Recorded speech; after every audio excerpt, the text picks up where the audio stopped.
I remember one big piece of advice you gave me. You're like, Ryan, you should just stick to doing real estate thing. And it's funny, since that advice, people make billions of dollars from real estate. I look at what you're doing as the stepping stone, because like going out there, leveraging social media, it's giving you a lot of clout. You'll keep buying places, flipping apartment complexes, whatever it may be. You'll continually make money from that. And then eventually... So tell me about just business, right? You said things got a little bit tougher. Would you say that it's just because the economy as a whole, these guys don't want to spend as much? We're seeing the economy affect businesses and marketing as a whole. Our growth has slowed down. Like during the COVID days, during the boom, we were more than doubling a year. Then it slowed down to like 40% right when things started slowing down. To give you an idea, we're not going to grow that much this year. We're going to go around 19, 20, 21%, somewhere in that range. Right. And so far we're on track of forecasts, but our growth has slowed down. We're no longer growing at like 40% a year in a bad economy. Right. So what do you think you could do to combat that, if you even can, right? There's a few things we're doing. We're spending a lot of money on expansion. So our EBITDA has gone down, not by half, but close enough. So our profits just tanked quite a bit. And that's because we've been doubling down. So during a good economy, if I wanted to hire an executive who came from, let's say, Omnicom or WPP or Publicis, one of the big holding companies, and many of those guys generate, I don't know, call it $12 to $20 billion a year in revenue, right? Somewhere in that range, most of them. When you look at those players, if I wanted one of those executives, they're like, well, I want to guarantee if you fire me, I pretty much want a compensation of at least $500,000 a year. And they had all these crazy demands. Bad economy, I'm able to get them for normal prices. But I'm losing money when you hire a lot of these executives for 300 grand, 350, 400 grand. And you don't hire one or two of them, you start hiring 10 of them. And then you hire people underneath them, mid-level managers, and people do the work. Next thing you know, you're burning extra like $10 million a year. Well, you're not really making income from that yet, but I believe that'll pay off when things start recovering, and we're slowly starting to see it. The second thing that we're doing to combat the bad market is we're doing tons of M&A. We did a deal in November that we ended up announcing. It was like, call it a creative shop. They do like TV commercials. They have like really cool commercials with people like Snoop Dogg or Jennifer Lopez for good brands. And then we're about to buy an agency in Southeast Asia that is almost done being closed. We'll legally close it at the end of next month. We'll close another one at the end of either June or July. They're in both Spain/Mexico. We're looking at another shop in Canada right now, a few in UK and France and Italy. But we're on an acquisition spree to really help things pick up when the economy recovers. And we're also buying them way cheaper than we would in a good market.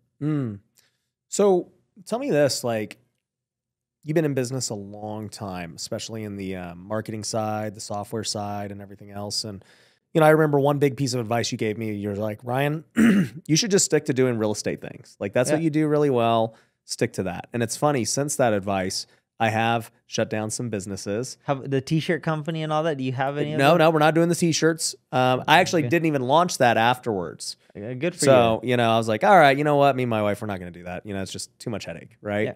But now, we have real estate. We have, education for real estate. So still very intertwined. And, I have social media stuff, and that's basically it.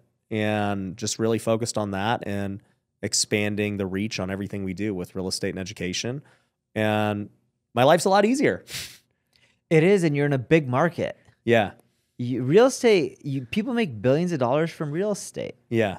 And eventually there's going to be people in your space who are leveraging social media. There already could be, I don't know too many of the players in the space, who just make a killing through real estate. And what I mean by that is I look at what you're doing as the stepping stone to the bigger players who are doing like the REITs and all that kind of stuff, right? Because like going out there, leveraging social media, it's giving you a lot of clout.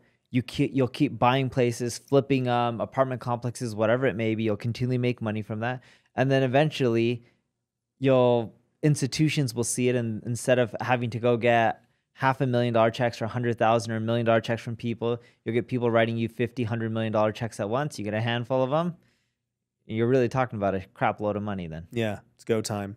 So I appreciate that wisdom. Another thing that's interesting is like, obviously the real estate market was tough for the last couple of years since, rates doubled and everything else. And I do think that a lot of business owners, and myself included, this was my first recession, as like a full-time entrepreneur.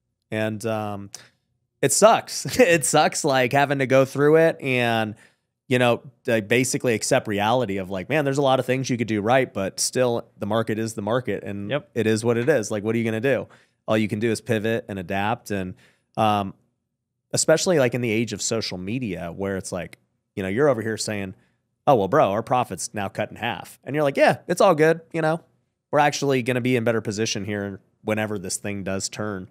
It is hard to do, I guess, maybe from an ego perspective as you're going through it. It's very hard and it hurts. Yeah. It really hurts. Not just on the pocketbook, but mentally. That's what I'm saying. Yeah. Like the stress, the mental problems that you end up getting because are you making the right decision? Are you doubling down too much? Right? And for me, I've made my most money investing and playing when it really hurts. Like when I feel it, you know what I mean? But that's when it's paid off the most for me because that's when others aren't. I was talking to a buddy of mine and my buddy owns a private equity shop. All right. This guy, no joke, billionaire, not people claiming they're billionaires, but like billionaires on the Forbes list, like a real billionaire, like no one's ever going to question it. You know what I mean? Yeah. And when you're managing a fund that has $30+ billion, usually no one's going to question how well off you are. So I was talking to him and he tried buying my company years ago and we're good friends. And I was like, dude, I don't want to end up selling to you. And he's just like, why not? I'm like, no, it's not you. I don't want to sell to anyone. Yeah. I introduced him to a few other players. He didn't buy any of them, but he bought someone else in our space. And they're kind of competitors, but not really. We focus on more global, larger brands. They focus more on like SMBs. And that company was growing fast. They got bought out. And when they got bought out, he ended up putting on a ton of debt on that business, which is what private equity people do to juice the returns. Just like real estate, right? No one buys these apartment buildings with cash. They're usually financing, I don't know what portion, maybe 80% or 70% or something like that. So this guy's putting a lot of debt, not as much as you can in real estate. Right now, they're buying companies. They're limited on what they can buy because of how much debt they have on the balance sheet. They got to cut fat and employees when things are bad. They got to, because they have debt payments and banks have covenants and rules. So you can't have your debt being, in his case, I think it's like 4.5 or 5 times whatever they borrowed. So if you borrow 100 million and you're at 5x, your profit can't dip below 20 million. So, he was telling me, he's like, yeah, we're trying to buy businesses and stuff. We're just restricted. We got to make sure that people will take a deal where they're only getting 5x up front and the rest in equity. So then they can just add more debt to the books. And he's like, what about you? And I'm like, I'm just decreasing my profit and I'm just doubling down. I have very little to no debt, so I can do whatever I want. And I don't have anyone to answer to. So I'm able to play the long game because I didn't try to juice my returns in the short run. So you set a good foundation for a rainy day. And what would you say, I guess, like for you as you've gone through it, because you've made a lot of money, right? So it's hard for people to comprehend. You're like, dude, I'm feeling pressure. And like, bro, you've made freaking hundreds of millions of dollars. Like, how do you feel pressure? You just talked about you had a $60,000 mortgage, like, how do you still feel pressure today financially? Sure. I never had 60,000 rent, 60,000 mortgage would be a lot. Hopefully never I have one of those. But the reason I feel pressure and most people feel pressure is I've been an entrepreneur for 22 years. Next week will be my 23rd year. All right. When you make more money, you also have risk. You can also lose more money. Yeah. And then as time goes on, depending on the ambition levels, most people, including you always want more. I'm not saying that's a bad thing. Just the reality is I haven't known you that long, but from what I've seen and for the year and a half-ish I've known you, it doesn't seem like you ever want less. Always you want more. Right. So when you want more, you end up playing harder, investing more, still risking more. Yeah. So sure, yeah, I've made good money. I can go buy a $20 million house or whatever it costs. Shouldn't. I don't live in a $20 million house, but I'm making bigger bets. So the losses hurt way more. Yeah. And don't get me wrong, no matter how talented you are, how skilled you are, how smart you are, how much experience you have, you still make mistakes. Like when I buy companies, there's no way 100% of them work out. That's never the case. Anyone who tells you that is full of crap. It's like a venture capitalist from Sequoia Capital or Andreessen Horowitz or a private equity person from KKR says every deal we do works out. That's never the case. You played baseball. Yeah. If every pitch that you hit was a home run, that means you're not swinging enough. Right. Swing just every time. Correct. So if you're swinging enough, that means you're going to make mistakes. Yeah. And when you make mistakes playing with more money, the mistakes hurt more. Yeah. So at what point do you maybe start de-risking or not playing as big? Or is it just within you where you're like, you know what? I'm going to keep running it, man. Because I look at a guy like Elon Musk, who that's what it seems like. He just keeps taking big swing after big swing, and he does not care. That's what it seems like from the outside. I would look at Elon a little bit differently. I don't think Elon looks at it as swings. I look at it as he's trying to change the world and save humanity in his own way, and he wants to do whatever it takes to do that. It doesn't seem like a money game for him. He doesn't seem like one of those people who ever cared for money in the first place. For me, as bad as it sounds, I care for money and I keep wanting to make more. Yeah. And I'll donate most of it by the time I die, but I still want to make more of it. And for me, I can't stop going. It's like a drug. I've never really done drugs. Like, I don't know what cocaine tastes like. I don't know if that's the right way to say it, but like, to me, business is like an addictive drug. Yeah.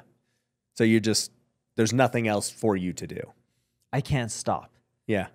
Real estate investors, are you tired of getting low quality leads and talking with sellers who've been hit up by everyone else? Well, what if you could get inbound leads of motivated sellers on autopilot without any effort? Well, that's exactly what we do at Lead Kitchen. Over the years, I've spent millions of dollars on direct-to-seller marketing. I've done PPC, I've done TV commercials, I've done cold calling, text messaging, direct mail. I've done the pay-per-lead services. And look, all of them can work. A lot of them don't. At the end of the day, I have found a new method that is getting me better results than I've ever seen in my career. I'm getting lower cost per leads than ever before, and it's not just in Las Vegas, it's across the country. And so if you want to take advantage of this new innovative marketing strategy that takes no effort on your end, I want you to go to leadkitchen.com and book a call with my team today. Imagine having my team running your marketing with the same leads that I'm getting in my business. That's what you can have. So just go to leadkitchen.com today and book a call. You know, someone once asked me, would you choose wife and kids over your business? And I'm like, this is not a realistic question. Why do you have to choose in life? I love my business just like I would love kids or a wife or anything like that. I'm not saying more or less. I'm just saying I love business that much. I can't stop.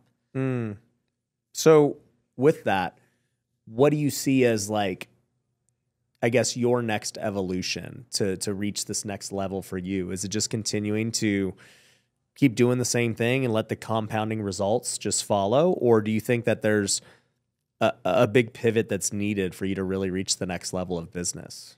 To really reach the next level, we had to spend more time on mergers and acquisitions, and that is where I'm spending the majority of my time. We have a really nice built-out M&A team that all they do is source deals, vet them, deal with the diligence, deal with the bankers and the whole process, integrating, etc. But we're just buying and buying up companies. Because of our size, when I buy a company based on what I pay for smaller companies in the space versus what we're worth, I'm making double my money on the buy every single time. Yeah, just because your multiple is way higher. Correct. Yeah. So there's a numbers game of how many good businesses can I buy? And then I'm also making more money, forget the multiple side, just off of their existing business. And I'll give you a great example of this. Next month, we'll close on a company in Southeast Asia. Their clients are like Domino's, Hyatt Hotel, Renault, Nestle. These are all marketing companies. Yeah, okay. Canon. Like they have marquee brands, right? Global recognized companies. They only sell them on Singapore, Hong Kong, and Malaysia, I think, is the third region. When you look at their decision makers for those accounts, that decision maker is typically in Hong Kong or Singapore, and they're typically in charge of APAC. I have the regions they're in, not as big as they have them, right? They have 100 and something employees. But I have the other regions they don't have as well, like Australia, India, Japan, Korea, etc. So I'll take their clients, the same decision maker, and sell them on the rest of the regions. And funny enough, the rest of the regions pay more in APAC than what they're charging. Because Singapore, the population isn't there. Hong Kong, again, population isn't there. Malaysia, the currency isn't there when you look at the currency exchange. There's more money in Australia and India and Japan, especially if you look at it from a GDP perspective. But yet they have that customer who can pay them for the other regions. It's the same person who gave them the contract, they can give them the other contracts, but yet they just didn't take the time to sell them on the rest or expand. Got it. So what are you seeing right now in the marketing world? Like what's working? What's working is very counterintuitive to what most people are doing. Okay. Most people on social media try to appeal to the mass audience. A great example of this is I can release content on motivation. I can release content on, this is what I wish my mom taught me that I'll teach my kids. That kind of stuff is great. You're going to get the eyeballs. But what revenue are you going to generate from that? Yeah. On the flip side, if you focus 100%, not 90%, 100% on content for your vertical, like just pure real estate, you will not get the same amount of views. Yeah. You will not get the same amount of engagement. You will not get the same amount of recognition when you walk down the street and someone wants to take a picture with you. But I guarantee it, you will make more money. And that is what people are going away from when they should be going towards it. Everyone wants to be famous where they walk down the street and someone wants to take a picture with them. Right. That does not generate you more income. You know, it was funny. I created a social media video the other day and my team was laughing at me. Some of it, my team gives me ideas. So they mentioned this girl named Charlie D'Amelio or Emangelo or something like that. D'Amelio, yeah. D'Amelio. TikTok girl, yep. Yeah. I said her name wrong, and they were just cracking up, but they didn't correct me when I was filming. So then they said, they're like, oh, it's okay. People will probably leave comments and you'll get more engagement. I didn't care for the more engagement or whatnot. I was like, whatever, right? Yeah. Plus, I didn't want to refilm it. So I had no clue who she was. Does she do well? Probably. Is she going to make $100 million from her brand? Probably not. It's really hard to make a ton of money from doing things like dancing. If your goal is to live a nice lifestyle, have a nice car, nice home, definitely do that. If you're trying to build something big, that's really hard to do that with something that's generic. Right. What do you think about, well, so one, what you're saying is I shouldn't even have you on the podcast right now. I should just have all the real estate guys. Yes. You really should. Yeah. No joke. Seriously. If I'm trying to optimize for making the most money. Yes. But what about if, you know, I guess that's not necessarily the end all be all, right? How do you measure, I guess, impacting more people, right? What's your goal in life? Bring people to Jesus. Okay. You can do it two ways. Okay. You can, one, create mass type of content and try to appeal to them and bring people together. Yeah. That's one.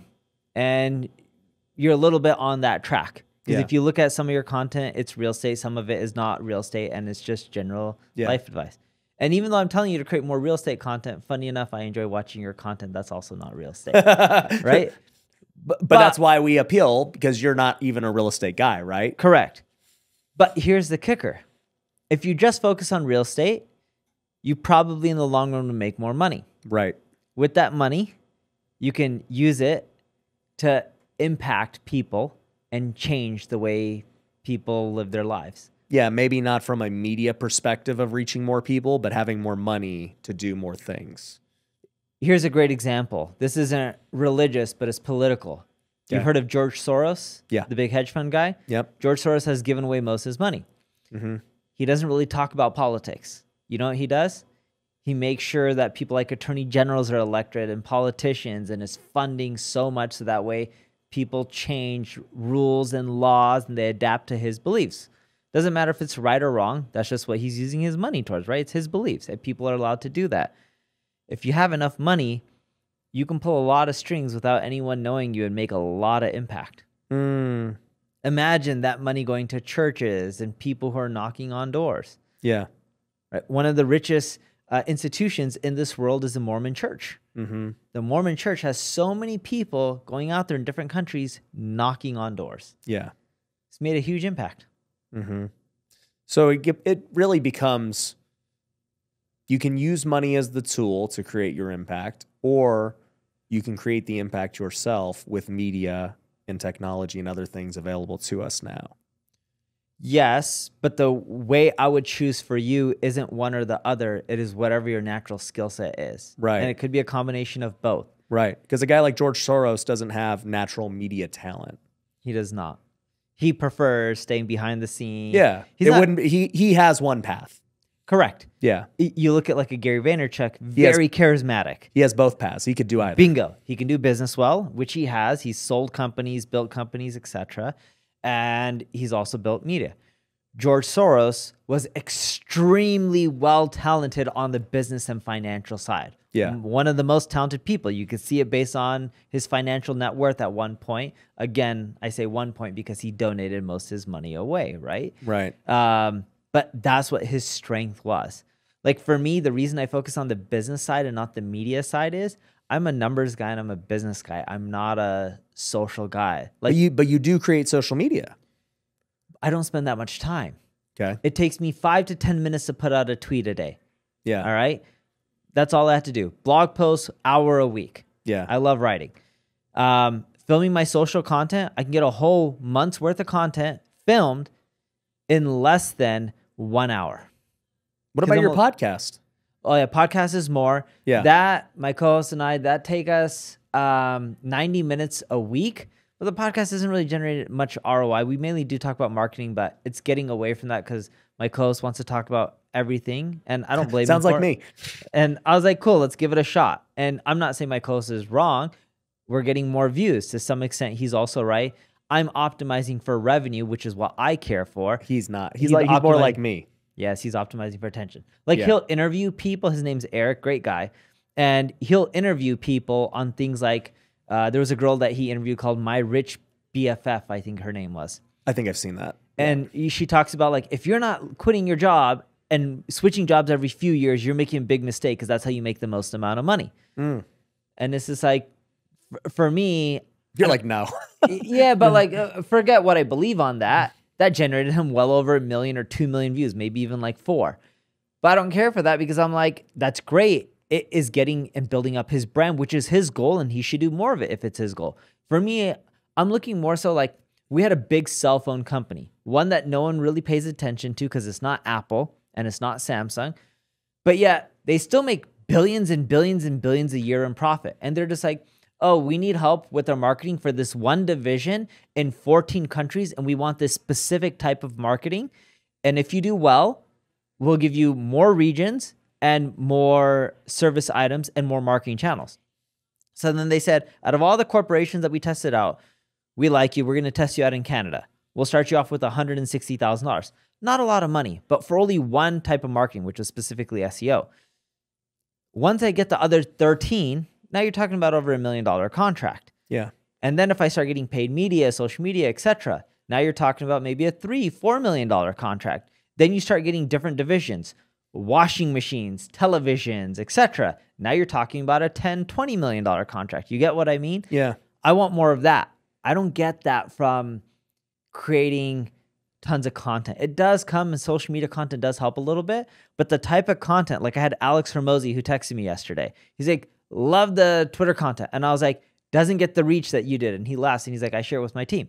The type of content that I post that gets me the most amount of leads and clients, and we've tracked this stuff, is actually my content with charts and data that talk about different marketing trends and data on what's happening and shifts that people need to make. It's not sexy though. No one cares for that. But the right people do. Yes. The stuff that does the best is like, if I had 0 followers tomorrow, here's what I would do to get back to 100,000 followers. Yeah. Large corporations don't care for that. Right. So you got to know your market, what kind of content they want, and just really go all in on it. Bingo. Because you can't really just be known for everything. Bingo. It's too broad. Yeah, it's tough, man. It's a dilemma because I think from my perspective, obviously real estate, I 1000% agree with you, will be the moneymaker. Yes. Hands down. And I could go all in on that and just only talk about real estate. But I personally wouldn't find enjoyment in that. Like I like doing it business-wise, but media-wise, I would not just want to interview real estate investors all day. Yep. Talking to you gets me a lot more fulfillment than talking to somebody about flipping houses. I appreciate that, but the person flipping houses will make you more money. I know. That's the dilemma. WealthCon is coming back to Las Vegas, July 19th to the 21st. And man, if you are a real estate investor, you have got to attend this event. We are going to have some of the best in the game coming, guys like Brandon Turner and many others. This is going to be my favorite one yet. We're going to be at the Caesars Palace. Come hang out with over 1,000 investors and entrepreneurs who are trying to scale their business. You might meet your next private lender. You might meet your next partner. You might meet your next employee or the next person who's going to give you a deal. WealthCon is an event like no other. We have done it every single quarter now for the last 18 quarters straight because people keep coming back because they are getting results and they are having life change. Not only is it a great business event, but we also have a worship service. We have a pastor come. It is so cool. There's no event like it. So if you want to come, make sure you go to wealthcon.org and get your ticket today. Once again, that's wealthcon.org, right? Yeah. And then the dilemma of, okay, if my goal is to, to expand further of getting people to Jesus, right? Like my goal is to bring the kingdom to the marketplace. So we have a nonprofit called Wealthy Kingdom. Yeah. And it's like, okay, well, the marketplace is not just real estate investors. It's all of business, right? It's also anyone. Yeah, it's anyone. Yeah. So, for me, it's like this dilemma of if you stay small and deep, you miss out on all these other people that, I could have reached. Yeah, and if your goal is to make sure that you reach all those people, then go for mass audience appeal. But it's really hard to do. I'm just not going to monetize as good. Yeah. Is what you're saying. Yes. Unless I get lucky and just find a freaking home run business out of it. There's a guy I know who has a podcast. I think it's called Pray, or the app called Pray. Okay. It's something like that. I met him at a conference. Makes millions of dollars. Has a big audience. A lot of people pray. Forget even the religion type. A lot of people in different religions pray, right? Yeah. It's a massive market. It's one of the biggest markets in the world, if not the biggest market. Yeah. Religion is, right? Hands down. And when you think about it, will that thing make 10, 20, 100 million? I don't know their exact numbers, but I would bet my money on it that it would be hard to make $100 million from that business a year. Just because a TAM is really big doesn't mean it makes the most money, but their goal isn't to make money. Their goal is to impact. And if your goal is to impact, just like the Charlie D'Amelio girl, the dancing girl, her goal is to dance and have fun. If she's making whatever she needs plus more to be happy in life, who cares if you're making more money? Yeah, you're not optimizing for money. Yes. Money is overrated. I like making money, and I'm not the best at it. People like Elon Musk are better. But I like making money because it's fun for me. It's a challenge. It's a game. It's not because I want to buy a car or shoes or homes or anything like that. Yeah. I just like it. I'm addicted to it. You have your mission.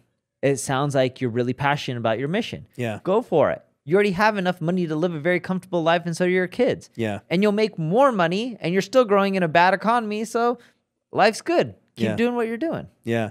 It's just hard because you want it all, right? You want it all. It's just too hard to get it all. I'm like, man, dude, I want to optimize and be efficient with my time and make the most amount of money and all these things. But I also want to do this. And I understand that to reach that many people, I can't just only be real estate. And so, you just basically have a dilemma. And then like what you just said was something as you were saying, I was like, maybe I should just go all into the faith-based space and make that the main thing.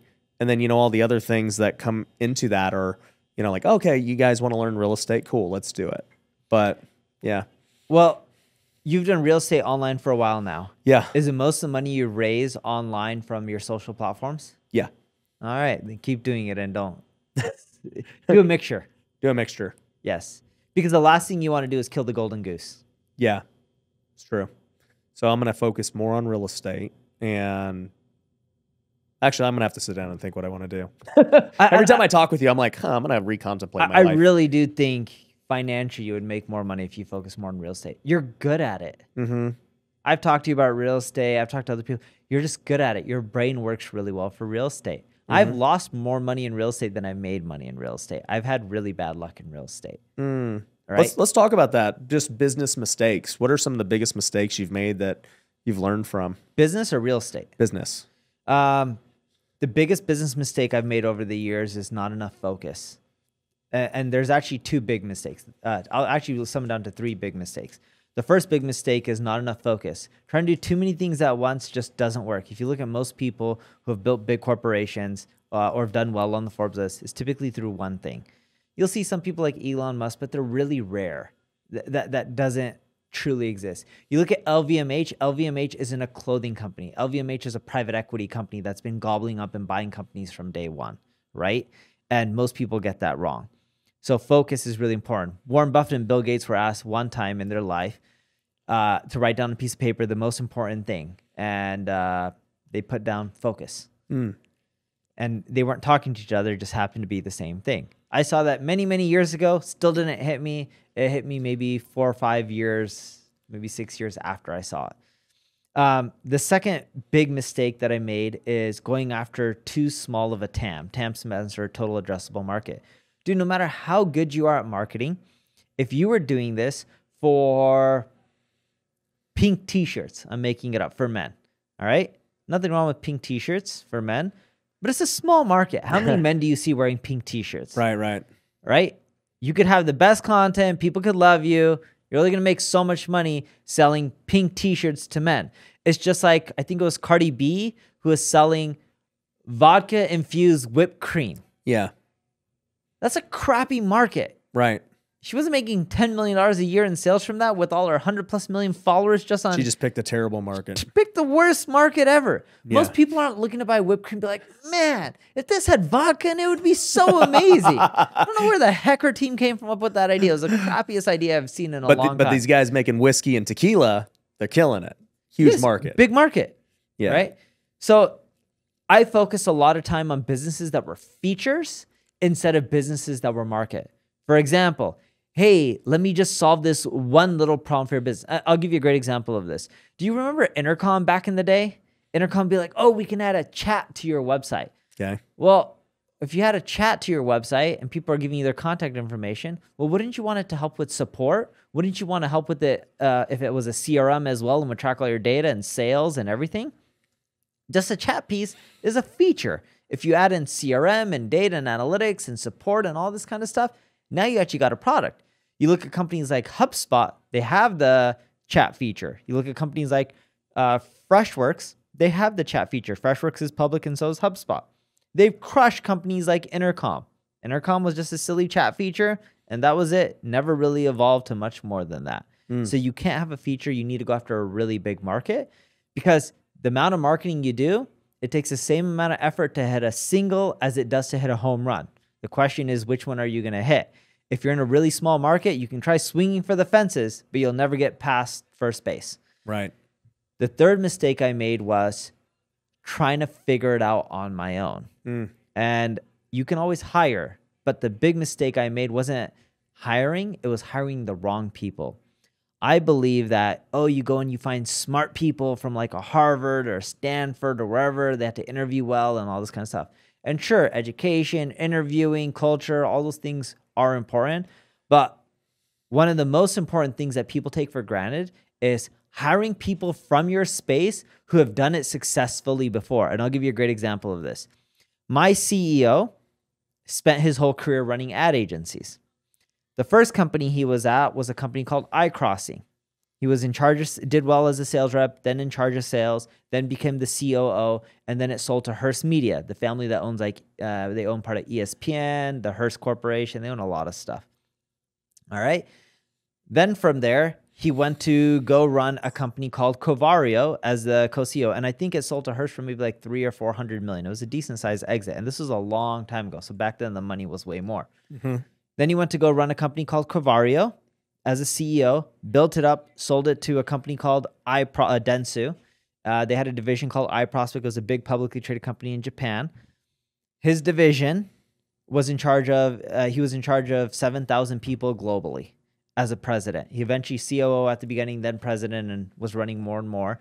And he grew that thing. I don't know what the revenue numbers were, but less than $1 billion, well over 500 million, if I had to guess. And when you look at people like that, when I hired him, yeah, he's not the best entrepreneur, but he knows how to run my company and better than me because he's built many of them to $500+ billion. When you say, not getting the right help, essentially, like, we're talking about hiring, what about mentors, for a guy like you who has accomplished so much? Are there mentors or consultants that you have to hire, or is it just simply hiring people for your team like you're talking about at this point? It's typically hiring people for your team. And then as an entrepreneur, you can relate to this. I bet you a large chunk of your friends are other entrepreneurs. Yep. And you end up getting advice, mentorship, just from your friends and your social setting. Yeah. So it's just friends at this point when you're running through an issue like, hey, what do you think about this? Yeah. Yeah. That's what I have found too at this point. Like, I'm just grateful I can text a guy like you. And I'm like, hey, dude, what do you think about this? It's like, what other mentorship am I going to get? It's just easier. And the same vice versa, right? I can have a real estate question, just text you, like, here you go. Yeah. And it's just easier when you're an entrepreneur because a lot of your friends are other entrepreneurs and everyone can help each other out. Yeah. No, that makes sense. So what do you see with social media these days as far as like organic content goes? Are you, like at the big level with these massive companies? A lot of it is paid media, I assume. Most of it is paid media. Yeah. So like with SMBs and, everyone else, what kind of marketing should they be doing? They have to do an omni-channel approach where you're looking at all platforms. All channels eventually get crowded. I put this out, funny enough, earlier today on Twitter, okay? Let me read you a stat. Okay. So the first banner ad came out in, I think it was 1997, October. Where was this? All right, here, I got the date. October 7, 1994. The first banner ad, what do you think the click-through rate was? I don't know. Probably actually really, really high. If you had a guess. Currently, they're at 0.01%. Let's say 50%. Close, 44%. Yeah. Right? Because they've never seen it before. They're like, what the heck is this? Yes, works really well. Yeah. Not as effective. You know when short-form videos were more popular? Yeah. 3 years ago, we analyzed 15,000 pieces of social content and found that short-form videos got a higher reach of 32.18%. No, sorry about this. 3 years ago, it's 54.77% compared to other types of content. Okay. So short-form content was performing 50+% better. It was new. Today, 32.18%, and it's going down, right? And we're seeing ad costs continually rise too, 5 to 10% a year. So you start seeing all these changes that are continually happening. What's the only solution? You got to keep leveraging all the channels for what they are. You're not going to find a silver bullet that really crushes it for you. And if you do, it's not going to last long. Because everyone else is going to find out about it. Bingo. So you just got to leverage all the channels and leverage them to their maximum extent. So what do you think is, I guess, the least competitive right now? Probably getting the highest ROI if it's the least competitive. Wealth Builders, you might have recently heard that we launched Wealthy University, which has access to all of our courses. You get weekly calls with me and our team. You also get access to special trainings, many of which have been done by people who are on this podcast, as well as recordings of WealthCon and other workshops and events that we've done. But even though that was good, I actually want to make it risk-free for you to try for yourself. I'm giving all of the podcast listeners a 14-day free trial by simply going to wealthyuniversity.com/podcast. So if you go check out that link, you'll be able to get access to your 14-day free trial right now. You'll be able to go check out the course. You'll be able to go check out calls, trainings, and everything else, and then see if it's a fit for you. There's literally no risk to doing it. So go to wealthyuniversity.com/podcast and go get your free 14-day trial of Wealthy University today. The highest ROI right now is conversion optimization, but the problem with it is you need enough traffic for it to work, right? Explain what conversion optimization is. Let's say you have landing pages and you're selling some info products. You drive 1,000 people in there. You get 50 opt-ins. Through Yeah. conversion optimization, you may be able to increase that number to 100 by Yeah. tweaking the copy, the images, the video, the script, the form That- fields, etc. It's crazy. So, I had Russell Brunson in my office last week, and we spent a whole day together. It was great. And I had him look at my pages, and I was like, hey, what should I do better? And he was just tearing them apart. He's like, bro, you need more copy, you need VSLs, you need all these things, right? And so he's like, dude, just throw a VSL on this and watch. We threw a VSL, 2x the conversions. Yeah. Highest leverage point, highest ROI. Yeah. Just making the pages better. Yeah. I agree. SEO is another one. Not as many people do it, but it takes a long time. That's why a lot of people don't have the patience for it. Yeah. Another one, believe it or not, is paid ads. It actually has some of the highest ROI that we see. Paid Google ads, Facebook ads, Twitter ads. You have to run campaigns correctly. Yeah. And you have to have the right landing pages, so it's not easy. One of the lowest ROI, organic social. Really? Yes. Explain. Reach is It's declining. technically free, It's technically free, but it takes time and energy. Yeah. Reach is declining, and the problem with organic social is it's much harder to monetize because it's hard to send links to places. It's great for brand building. It's also great for middle of the funnel and bottom of the funnel because you can tell everyone to go to a place or tell them to swipe up to go to one of your landing pages or something like that on an Instagram story or whatever it may be. But what we find is even though paid ads has a higher ROI than organic social, it's not that you shouldn't do organic social. It's not that you shouldn't do paid ads or SEO or CRO.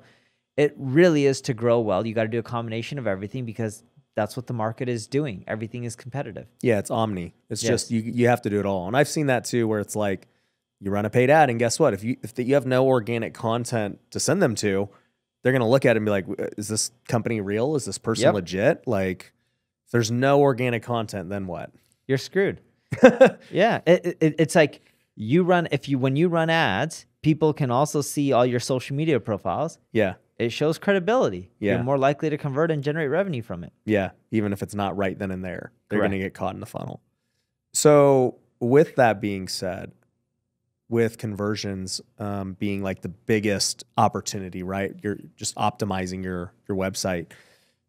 I've noticed with direct response, especially like info guys, like freaking 30-page, Yeah.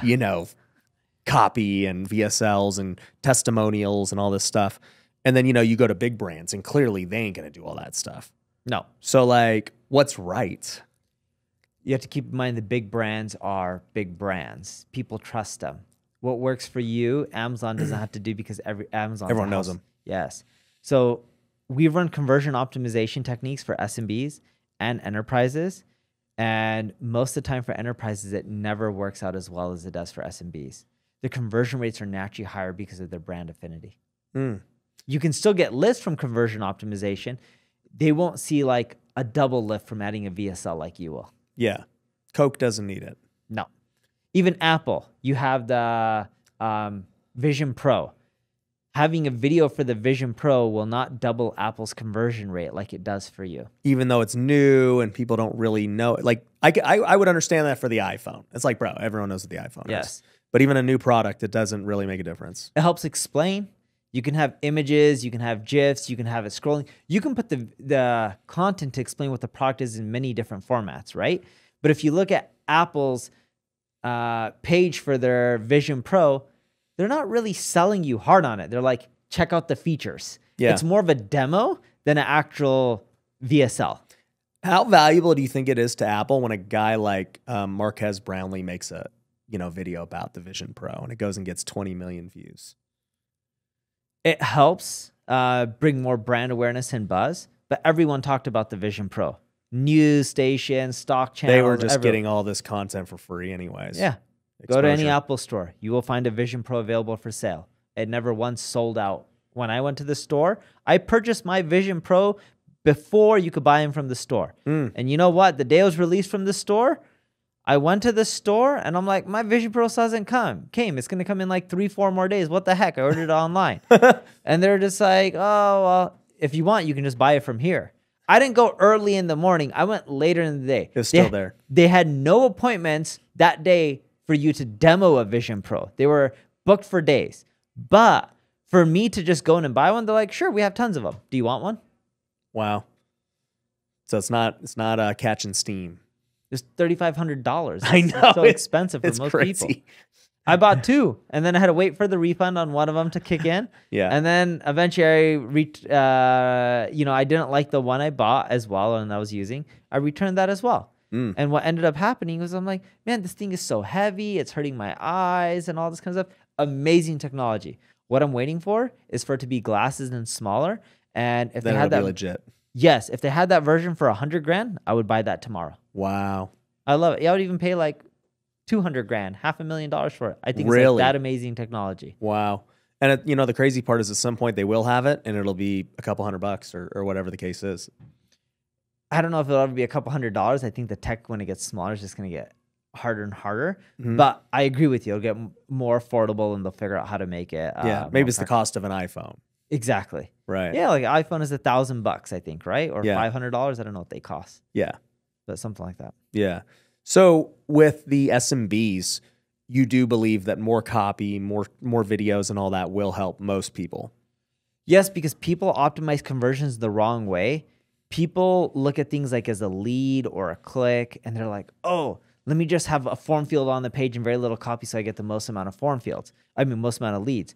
What they don't realize is when you educate people, you'll either get more leads or sales. And if you don't, what you'll find is you'll get more of the right people through, and in the long run, you'll generate more revenue. And I'll give you an example of this. So we met a guy named Russ Ruffino. Have you ever heard of him? Yep. Long time ago. Nice guy. Sat down with us at a restaurant called BJ's Restaurant or Brewery or something like that. They're here in Vegas. And his guys tried to break down how to sell people coaching. We tried it. We made some sales. Generated tons of leads through that, right? Our model didn't work as well as his because his was biz op, right? Ours isn't. And most of the people who are hitting us up were like, yeah, we don't want to pay you $10,000 to learn all this stuff. We'd rather pay you $100,000 or $500,000 and you just do it for us. Right. Got way less leads of the people who say, we'll just pay you $500,000 or whatever. In the short run, we were making way less revenue because you have to ramp it up. Sales cycle can take like 90 days. In some of our countries, it takes 120, even half a year, or even, a whole year to get a customer. And it takes longer, but the revenue is much larger and the contracts stick around for, in some cases, 5-6 years. You don't even need as many sales guys because you don't have the lead flow. Like, bingo. everything's easier. Everything's easier. It's a longer game, but. So are you a fan of free lead magnets and things like that? Yes. I'm a fan of give everything away as possible as you can for free and charge for something big. So in your case, real estate training for free, real estate conferences for free, make them pay for like cost or at least get sponsors that cover the cost. Yeah. Everything as free as possible, get a ton of people in the door, and then boom, sell them on giving you money so you can go buy more apartment complexes and homes, and you make your carrier 2 and 20. Yeah. And it's just a numbers game. Just get more people in the door. Yes, that's the model I'd be running with you. It's a massive model. Look at all the other funds that are big real estate funds that just buy, commercial real estate. Some of them buy like, oh, this building is $100 million, too small for us. This one's $2 billion. It's somewhat big. We'll buy that. Like some of these guys have so much money. We're like, they're looking at buildings that are at least $1 billion or $2 billion. Crazy. Ideally, they just want to buy big portfolios from people like, oh, $15 billion portfolio sounds good. Here you go. Yeah. They just can't find enough of them because they don't exist. Correct. You saw the law that they're trying to pass? For what, the realtors or what? The big funds, they can't buy family residential properties like single family. Is it called single family homes? Yeah, single family homes. Yep. Yeah, they're trying to pass a law where they can't buy single family homes like the Blackstones of the world. Yeah. And then they would have like 6 or 10 years or something like that to divest their portfolio. Wow. To help reduce the cost of get affordability housing. Back and get supply back. Yep. Yeah, I mean they bought so many the last 15 years since the recession. They're the biggest landlord in Vegas. Yeah. Well, I mean they bought every property 2010 to like 2014 at the auction. They just bought them all.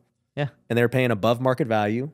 And I always tell this story because I'm like, I remember I became a realtor in 2010 and I watched these guys just blow everyone out of the water at the auction. These flippers were buying things like 50 cents on the dollar at the auctions. Then all of a sudden the hedge funds came in And it was like, nope, we're paying 110% of value. Yeah. And people are like, what is wrong with these guys? Well, they had a 10-year plan. And not just that, you know how much of how good at real estate some of these guys are compared to you, flipping, fixing, etc. Not that good. Yes, but you know what they're really good at? Raising capital. Raising capital and finance, numbers. They're great at spreadsheets and be like, to actually build this, it costs $200 million. This thing's going for 100. We'll pay 110. Yeah. And look at the trend line of wages and growth in the Las Vegas market. Here's what's projected to be for the next 20 years. Oh, cool. We'll make a killing. Yeah, this is a great deal. We just have to be patient. Yeah, because they're able to be patient. Whereas the guys like us, we're like, we can't win buying it at market value. Yeah. But they just have a different plan and access to so much more capital that they can play it. Yep. It's unfair. But they know their game. It's life. But people look at you and say, man, Ryan has such a big audience. He's so good at flipping homes. Guy has a nice set of hair. It's unfair. I can't do what he does. Yeah. But when you started, I was zero. Yeah. You were had zero. nothing. Yep. And a lot of these guys started with zero. It's just the big difference between them and us is they've just been doing it a much longer time. Yeah. And when I say unfair, I'm talking from the normal person's perspective. Like I'm like, dude, kudos. I want to do that. Right. And you're working towards it. Right. Right. And that's a great thing. I've never once heard you say like, man, it sucks how they can do that and I can't. Right. You more look at things as like, all right, this is where I want to be. What do I need to do to eventually get there? Right. Which is the correct viewpoint in life. Having the viewpoint of it's unfair, or others are doing it, I can't. It's just a bunch of bullshit. Yeah. People are just making excuses. Yeah. They need to up their self-worth. Yeah. That's what it comes down to. Well, dude, you're actually about to get on stage. I'll talk to you forever, but we got to talk to the people. So, dude, it's always great hanging out with you. I appreciate you coming to WealthCon and sharing your knowledge. Every time I speak with you, I pretty much question my business decisions, and I'm going to be smarter for it, dude. So thank you.